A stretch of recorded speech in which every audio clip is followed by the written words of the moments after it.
Hello, Forge fans. Welcome to the Match in Review on the Forge Audio Network. I'm Anthony Urciuoli. Your final from Edmonton, 1-1.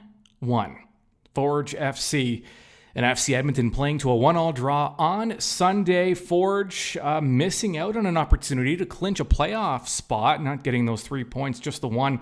So we might as well take a look at the standings because Forge, they have just 3 matches remaining, all at home, and we'll get deeper into that as well. Atletico Ottawa, though, with a win, they are at 45 points over 26 matches. Forge with 41 points over 25, so they're 4 points back of Ottawa now with a match in hand. Cavalry at 26 matches, also at 41 points. They are behind Forge, and then Valor at 37 with 26 matches played. Pacific tied for that final playoff spot. And York still in it. York at 33 points. They are 4 points out of a playoff spot with 2 matches remaining. And York's next match, a must-win match, is in Hamilton. Again, though, let's stay with Edmonton before we move on to the next few games. This felt like an odd match. It started out well for Forge. You know that Forge like to exploit certain areas of the pitch depending on who they're matched up against, who they're playing against, the situation, time of the game, all those things. And it looked like with the lineup that they put out there, Pacius started in the striker role in that classic 9 position. And then you had Terran Campbell on the left wing, Borges in the middle in that 10 spot, and then Chouanier on the right. So you had a 4-man attack of sorts, and then a lot of times it would turn into a 5-man attack. Noah Jensen and Sissoko playing as kind of dual holding defenders, but both took their chances upfield. Jensen specifically was upfield a lot. He did a lot of running and drew a lot of fouls like he normally does. Jensen was good again. And Forge knew what they wanted to do. They wanted to get in behind. They thought they could make some runs and get in behind the Edmonton defense, and they did. Now, a couple of those chances, Forge did get behind. Again, that quality in the final third, something missing. Although, another way to look at it was there was a little too much. The extra touch. Forge has been doing that recently, something they weren't doing during that winning skid. I talked about it before this match. Forge is at their best when they're playing very instinctual. There's not a lot of thinking. It's a lot of one touch, deliver the ball. One touch, beat your man. There's not a lot of overthinking, but there has been as of late. And that was, in my opinion, you might have a different one. The club might have a different one. From what I saw, this was a club that was, again, thinking a little too much. Here is head coach and technical director for Forge FC, Bobby Smyrniotis. His thoughts on the 1-1 draw in Edmonton. Yeah, very good first half. We've created a lot of opportunities to score.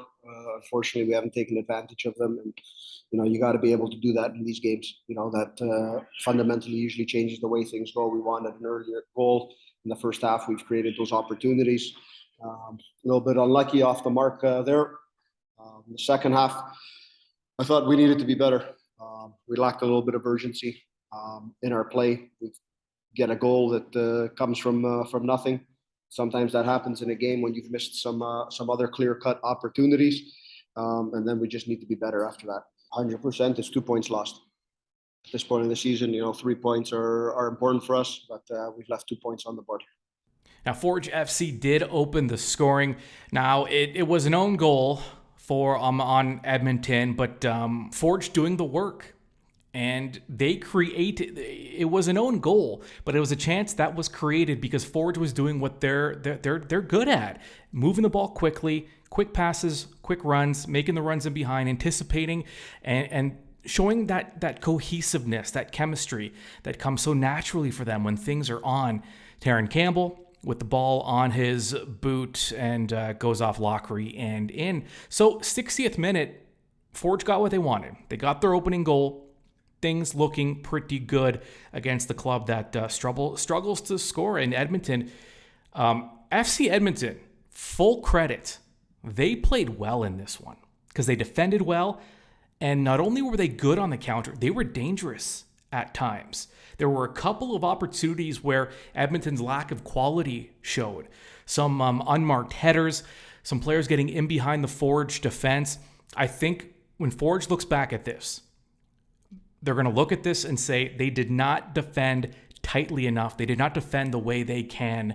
And you can chalk it up to, again, maybe it's a little bit of frustration. When you're playing against a club that you should beat and should be dominating, all of a sudden Edmonton's getting a lot of chances, and all of a sudden you're trying to press a little bit to get that goal, to get that first, that second, that third goal, and what ends up happening is you get a little loose defensively. You start to force things a little bit. Players maybe thinking offense, thinking goal, and maybe mentally. They're called trap games for a reason. It's not like, leading up to these quote-unquote trap matches, it's not like the team isn't aware of what's going on, or they've talked about it all week. They talk about making sure this is not a trap game, making sure they show up all week. Forge, they've been respecting their opponent, and they should, because Edmonton's given Forge trouble all season. There's no reason to think this was a gimme, and I don't think Forge thought it was a gimme, but listen, there's a human element to this. These are humans. This isn't AI running around here. Maybe one day, but we're not there yet. You have human beings with human brains. It's entirely possible that you can show some lapses when you're playing a team that just doesn't have the same quality as some of the other opponents. You get a little laxed. It happens. And it looked that way. I'm not saying that is what happened. That's just what it looked like from this vantage point, and from others too, because I think that was, a lot of observers, even during the broadcast, just things were a little too loose from Forge's end on the defensive side of things. Up front, though, the attack, the opportunities were there. We'll get down to the final stats here, but we do, Edmonton tied the game 7 minutes after Forge got off the board. You talk about just kind of a punch to the gut after Forge was kind of, they had some chances early. They didn't cash in. You think, were those the opportunities that, you wonder when you let opportunities like that pass you by, does it end up biting you in the end? But Forge got on the board. It's almost a sigh of relief. Maybe you let your guard down a little bit. And here comes Edmonton with the tying goal. It was Smith in the 67th, 1-1 at that point. And Forge used their substitutions. Matusala, who was playing right back, came off. Dominic Samuel came on. Chris Nanko came on for Chouanière. It was the double switch in the 68th minute. And then Samuel almost immediately got a yellow card. And then the subs continued. Welshman came on for Campbell. Jordan Hamilton came on for Pacius. Hamilton actually looked really good when he came on. I know, you look at the results and he wasn't able to get that go-ahead goal, but Hamilton was all over the ball and he had some opportunities and some clever plays as well. You saw some elements of Hamilton's game that maybe we haven't quite seen yet, because I don't know that the comfort is there quite yet. I don't know that Hamilton's at the level that he believes he can play at and that he's shown in the past. But he looked sharp. He looked really good in this one when he did come on. He created a lot when he got on the pitch, but Forge not able to capitalize. Now, the final sub for Forge came in the 90th minute. Borges came off for Grant. Borges, by the way, with 7 yellow cards, had to be careful because one more and he would have been suspended for 2 matches. So you're not sure how much that factored into it as well. And then FC Edmonton gave up a free kick to Forge just outside the box, a very dangerous spot. And Singh ended up getting sent off for a yellow accumulation, a clear yellow there in the 93rd minute. So Forge with a chance, up a man with a couple of minutes left, and a free kick from a great spot. And Hamilton, here's an example of what Hamilton brought when he got onto the pitch. Not only did he create and put a lot of pressure onto the Edmonton back line, his free kick attempt from just outside the box, just off the bar. Forge not able to get to the rebound, and that's how this one finished 1-1. Terran Campbell, he didn't get credit for the goal because it was deflected and officially is an own goal. But Campbell spoke post-match. Here's what he had to say. We had our opportunities today. I think we definitely a game that we could have won. I think we had our chances, but then, like you said, we got the I ended up putting in with a bit of luck. So sometimes that's just the way it is. That's football. And Forge has a very sort of deep attack, I guess, and there's so many players battling for positions. How important is that at this stage of the season to, take advantage of your opportunities and make sure, you're the one on the pitch? Yeah, of course. I mean, we're getting to the end of the regular season now, so we want to be in our best form possible. So yeah, we need to definitely get better in front of goal. All right, your final stats for this one: ball possession, 57% for Forge, what you'd expect in a Forge Edmonton match. But I mean, these are the stats that I think are very indicative. And again, this is where you give credit to Edmonton. Shot attempts, 15-13 in favor of Forge. Shots on goal, 4-4. So Tristan Henry had to be really good for Forge in goal, and he was making 3 stops and also making 3 stops. Edmonton keeper Darlington Mirasinwa also making 3 stops. And of course, he was helped out with the bar and the post, was the 21-year-old keeper for Edmonton.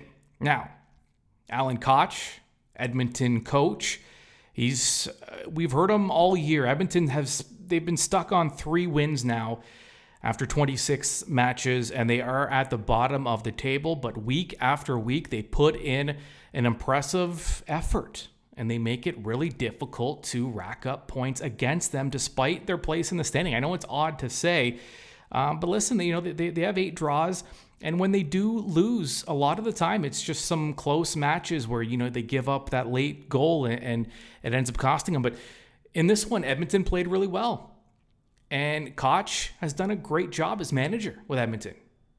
I mean, he's in a difficult situation, a very young team. He has more financial restraints than other clubs do because of the ownership situation. And when Edmonton goes out there, you're going to get a pretty good effort from the Eddies. Here is Alan Koch, head coach for Edmonton, post-match. I think many, many times during the course of the season, our players haven't got what they deserved. And I would be gutted for them to get nothing out of the game today, because I really thought they deserved to get 1, if not 3 points last week. And we deserved to get something out of the game today. It was a little bit too open-ended for my liking. We allowed them to get opportunities, but we certainly created a lot of chances too. So, no, proud of my group. The guys have learned resilience. They've learned mental toughness through the course of this journey. And they could have walked away from this a long, long time ago, but they're going to push until the bitter end. So I'm glad to see the players get rewarded with a point in the game today.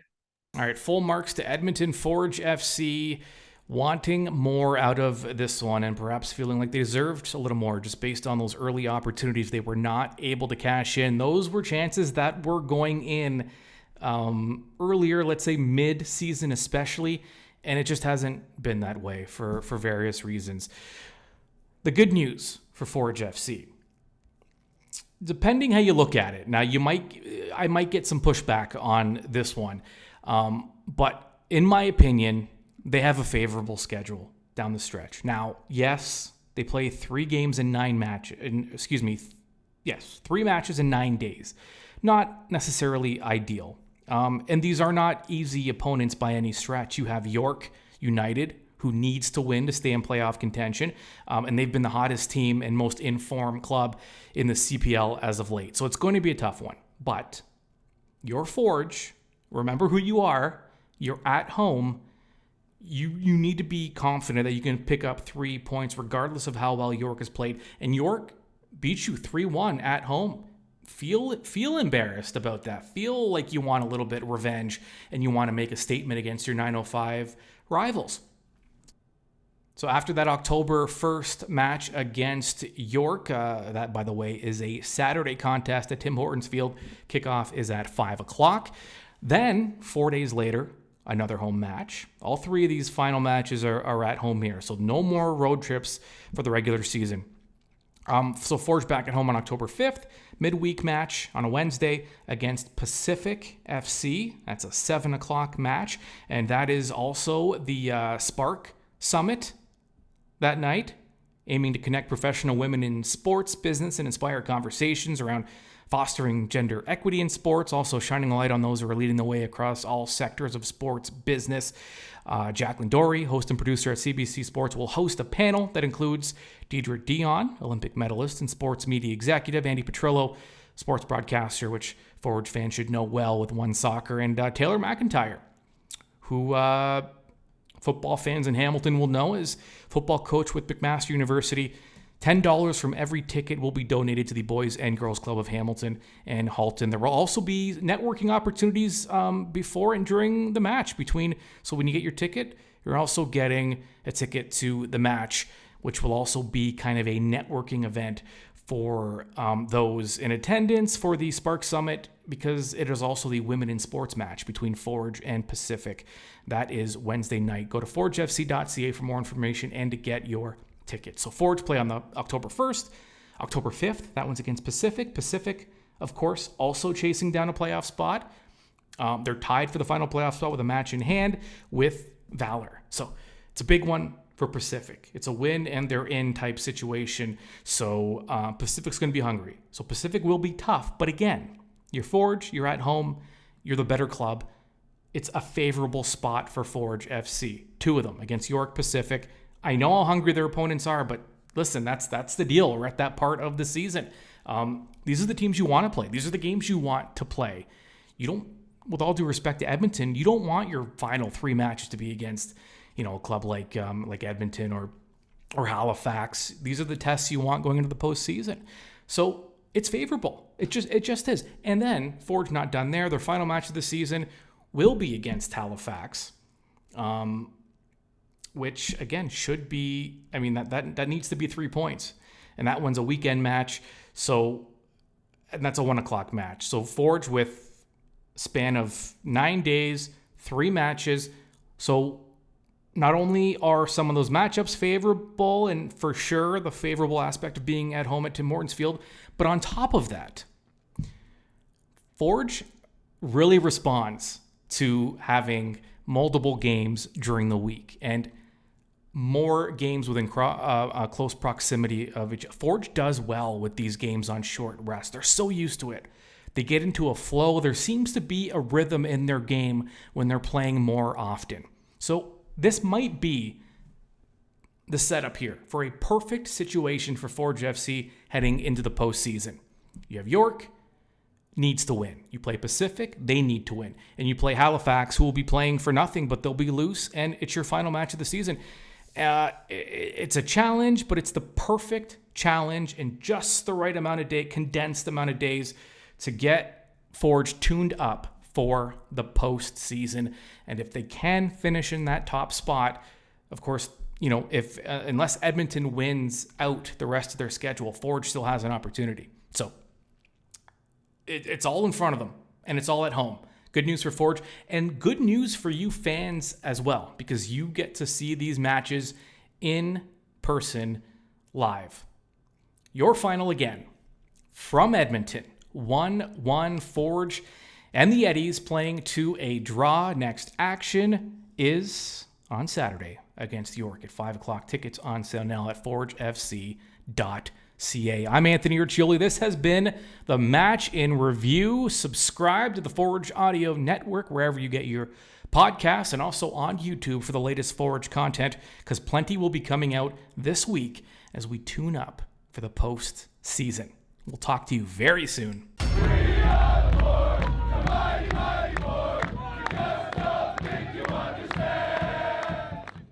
This has been Match in Review with Anthony Urciuoli on the Forge Audio Network. For the latest on all things Forge FC, subscribe on Spotify or wherever you get your podcasts.